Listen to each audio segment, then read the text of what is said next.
Hey everyone, welcome back to Chainlink Explained Daily. The crypto market is experiencing another wave of turbulence as prices slip, fear rises, and investors brace for what could be the next major move.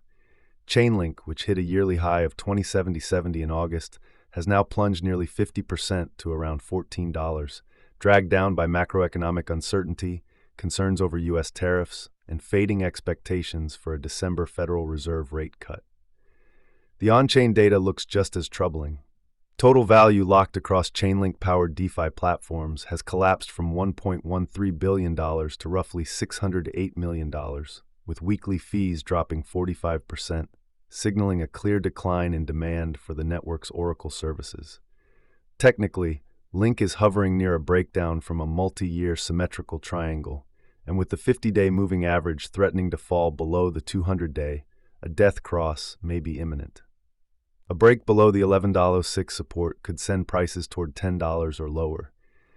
Still, whale accumulation, up 20% over the past week, offers a small ray of hope that current levels may temporarily hold. Meanwhile, in Europe, stablecoins have become a growing concern for policymakers. Dutch central bank governor Olaf Slijpen warned that the rapid growth of U.S. dollar-backed stablecoins, which surged 48% since the Genius Act was passed in the U.S., could present a systemic threat to European financial stability. With more than $300 billion now circulating, and much of it backed by U.S. treasuries, a sudden wave of redemptions could trigger dangerous sell-offs in global bond markets. Slijpen even suggested the ECB may eventually need to revisit its monetary policy framework in response to these risks, although the direction, rate cuts, or hikes, remains uncertain. His remarks echo earlier warnings from ECB officials about the potential for stablecoins to undermine the euro's monetary sovereignty, fueling the push for a sovereign digital euro as a secure alternative. Bitcoin hasn't been spared from the market turmoil. It recently fell to $93,000, sending the crypto fear and greed index crashing to 9, its lowest reading since mid-2022 when the Terra Luna collapse triggered market-wide panic. More than $565 million in leveraged positions were liquidated within 24 hours as short-term holders sold at a loss and long-term holders continued their normal mid-cycle profit-taking. Despite the drop, Bitcoin's realized cap is still rising, indicating fresh capital is flowing in.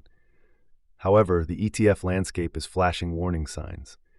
U.S. spot Bitcoin ETFs saw over $1.11 billion in outflows over just 5 days, with BlackRock's IBIT leading the withdrawals.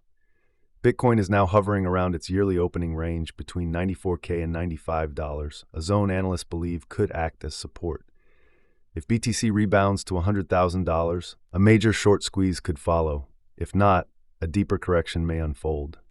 In short, the crypto market is entering a crucial phase marked by uncertainty, volatility, and shifting investor sentiment. Chainlink faces strong bearish pressure. The ECB is increasingly alarmed by the explosive growth of stablecoins, and Bitcoin is once again deep in fear territory despite continued long-term capital inflows. With macro pressures rising and technical levels being tested across major assets, the coming days may define the next major trend. Stay updated, stay cautious, and trade wisely.